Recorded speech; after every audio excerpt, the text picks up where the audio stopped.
them to think that if they've got a problem, they call their counselor. But I think that's changing some, because I'll be honest, like most of them now just call for direction. If they haven't got, like if it's heavy pick up garbage or whether it's a pothole, they'll usually know where to go. Now I find they're better educated. Like I've been, but I mean, I think some of them just need direction. I get more frustrated, like I say, with calls maybe from areas that we're not responsible for. As you know, maybe when you were there, you were responsible for social assistance. Well, we're not responsible anymore. That's see, correct. but we'll still get calls on social assistance, or I'll get calls from, like on Nova Scotia Housing. That's not in their realm now, but you have to be very polite. And again, as I said earlier in the program, you have to answer their calls and tell them, okay. And not just say go in that direction. You'll even say, listen, you call Frank Corbett, and I'll call him too. Yes. And then keep a record. Yes. Always keep your, as you know, keep your record, because they like to know that you followed through. George, I always found after a council meeting, the drive home when you're by yourself, you turn on the radio or just leave it off, and many thoughts go through your mind about what should I have said at that council meeting? Yeah.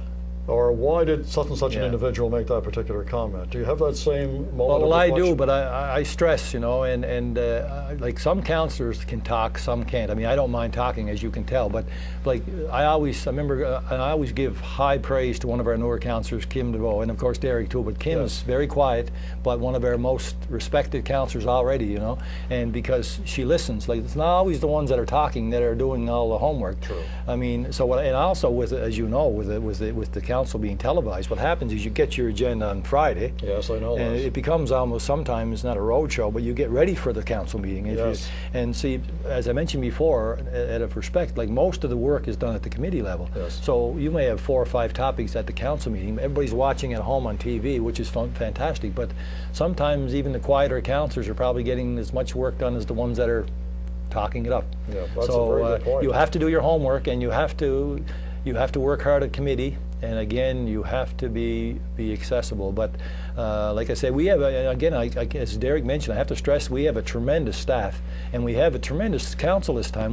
This is not just, people are saying it's a love-in this time so far, but we have a good combination now of veteran councillors and some new councillors. And I mean, I've gained a new respect for the councillors and for the staff. The staff has been fantastic, as Derek mentioned, and we had a long in-service this year, and then we had a long long in-service on budget. So. George, in 30 seconds, we have just about a minute and a half to go. A comment on Centre 200. We're not doing enough to market that particular institution. That's one of our sore points, because we have to market it, because as you know, it runs into a deficit position. It's competing now not just with Member 2, but with other areas like the Savoy and so on. So you have to market it, because we all have the same sort of admiration for the place, but it's got to work. It's got to work, and that's right. George, thank you for coming in. Thanks very much. It's been a pleasure. Nice to see you. Oh, great to see you, George. And as with Derek, doing an excellent job on behalf of your constituents, and more importantly for CBRN. Thank you.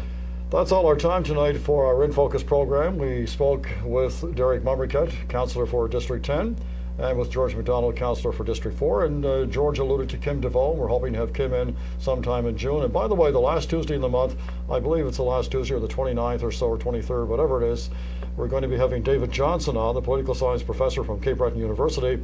Tremendous individual, great insight. He'll be talking about politics, provincial election, and other things as well that are political in nature. Don't miss that program.